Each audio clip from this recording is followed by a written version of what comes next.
Hello दोस्तों, आइए start करते हैं चैप्टर 1 वास्तविक संख्याएं।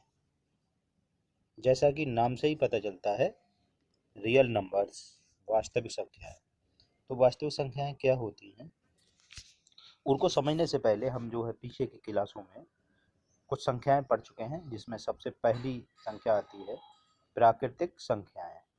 प्राकृतिक संख्याएं, इनको हम नेचुरल नंबर कहते हैं। तो नेचुरल नंबर हमारी क्या होती हैं जानते हैं, अच्छी तरह से पढ़ चुके हैं, केवल रिवाइज करवा रहा हूँ। जो संख्याएं जिनसे हम गिनती करते हैं, चीज़ों को गिनते हैं, जैसे 1, 2, 3, 4, इनको हम एन से प्रदर्शित करते हैं। 1, 2, 3, इनसे हम क्या करते हैं, गिनती गिनते हैं अपनी। 4, 5, और ये जो है अनगिनत होती हैं, इनका कोई अंत नहीं है। यहाँ से आगे बढ़ जाएं तो और आगे तक बढ़ते चले जाते हैं। तो ये संख्याएं जो हैं कही जाती हैं नेचुरल नंबर्स, प्राकृतिक संख्याएं कही जाती हैं। अब अगले आता है पूर्ण संख्याएं। पूर्ण संख्याएं, इनको हम डब्ल्यू से प्रदर्शित करते हैं, इनको होल नंबर्स कहते हैं। इन्हीं प्राकृतिक संख्याओं में अगर हम एक जीरो को और शामिल कर लें, ये देखिए हमने जीरो को एक शामिल कर लिया, तो ये सारी संख्याएं मिल करके क्या कहलाती हैं, वो होल नंबर्स कही जाती हैं, जिन्हें हम पूर्ण संख्याएं कहते हैं। ये भी अनंत तक होती हैं।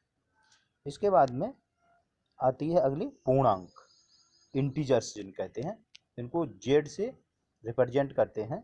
तो ये क्या है कि ये पूर्ण संख्याएं तो इतनी ही होती हैं, यानी कि 0, 1, 2, 3, 4 इस तरह से होती हैं। और ये प्लस की संख्याएं कहलाती हैं, 1, 2, 3, 4, 5।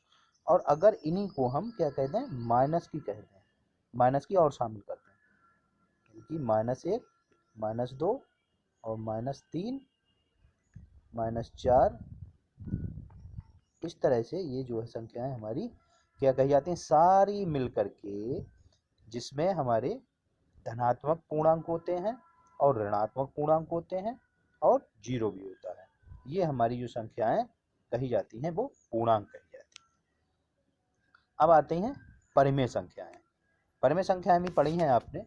परिमेय संख्याएं क्या होती हैं, इनकी जो परिभाषा है, वो परिभाषा ये है कि वो संख्याएं जिनको हम P/Q के रूप में लिख सकें।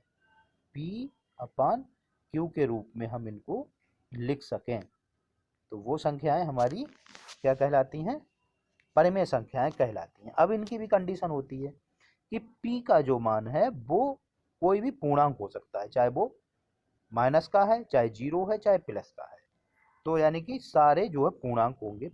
P जो है सारे पूर्णांक होंगे।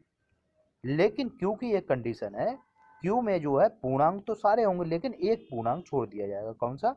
Q जो है is not equal to zero होगा।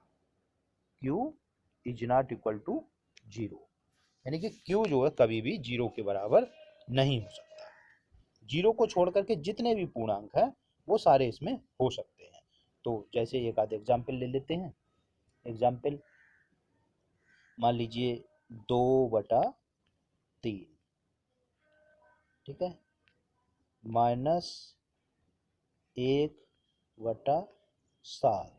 तो इसमें क्या है, ऊपर का जो है अंश कहा जाता है, नीचे का हर कहा जाता है, यानी कि P, और P के लिए हम अंश कहते हैं और Q के लिए हर कहते हैं। बस ध्यान एक ही रखना है कि Q कभी भी जीरो के बराबर ना हो। तो ये चीज़ जो है परिभाषा होती है हमारी। कुछ कुछ भी हो सकता है, 5/3 भी हो सकती है, ठीक है। इस तरह से जो है ये संख्याएं हमारी परिमेय संख्याएं कही जाती हैं। अब आती है अपरिमेय संख्याएं। इन परिमेय संख्याएं के लिए हम Q से प्रदर्शित करते हैं, और अपरिमेय संख्याएं हैं इनको इरेशनल कहते हैं और इनको QC से प्रदर्शित करते हैं। तो ये देखिए परिमेय संख्याएं क्या होती हैं। परिमेय संख्याएं ये होती हैं कि वो संख्याएं जो P/Q की फॉर्म में ना लिखी जा सके, वो हमारी जो है अपरिमेय संख्याएं कही जाती हैं। तो अब देखिए इनके लिए हम एक आध उदाहरण बताते हैं। जैसे √2 है, √3 है, ठीक है।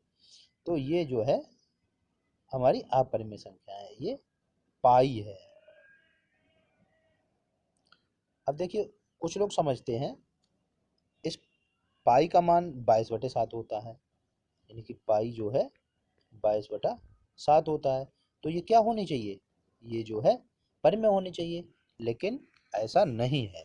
क्यों नहीं है? क्योंकि पाई का जो मान होता है युगल नहीं होता है, बल्कि ये लगभग होता है, ये एक लगभग का चिन्ह होता है। 22/7, यानी कि पाई का मान बराबर नहीं होता है, बराबर तो मान लेते हैं हम, पाई का मान जो है लगभग 22/7 होता है। और 7 से जब हम 22 को भाग करते हैं तो वो कितना मान आता है, 3.147। इस तरह से ये जो है आता चला जाता है। तो इस तरीके से ये जो है हमारे ये अपरिमेय संख्या है पाई। तो अपरिमेय संख्याएं हमारी कौन कौन सी हैं, जो कि अंडर रूट के फॉर्म की होती हैं और जिनके लिए P/Q के फॉर्म में नहीं लिखा जा सकता है। तो पाई हमारी अपरिमेय संख्या है। अब बात आती है रियल नंबर्स की, वास्तविक संख्याएं। वास्तविक संख्याएं क्या होती हैं कि हम परिमेय संख्याएं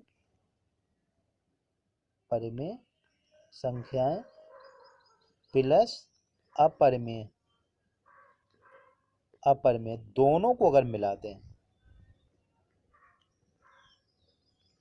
तो हमारी जो है वास्तविक संख्याएं कही जाती हैं। बराबर, वास्तविक संख्याएं दोनों को एक साथ मिलाने पर वास्तविक संख्याएं कही जाती हैं। तो इस तरीके से ये वास्तविक संख्याओं का जो है परिचय मैंने दिया है इस वीडियो में। अगली वीडियो में मैं आपको यूक्लिड विभाज्यता थ्योरम कराऊंगा, वो जो है आपके सिलेबस में है। तो दोस्तों वीडियो कैसा लगा? अगर अच्छा लगा हो तो लाइक करें,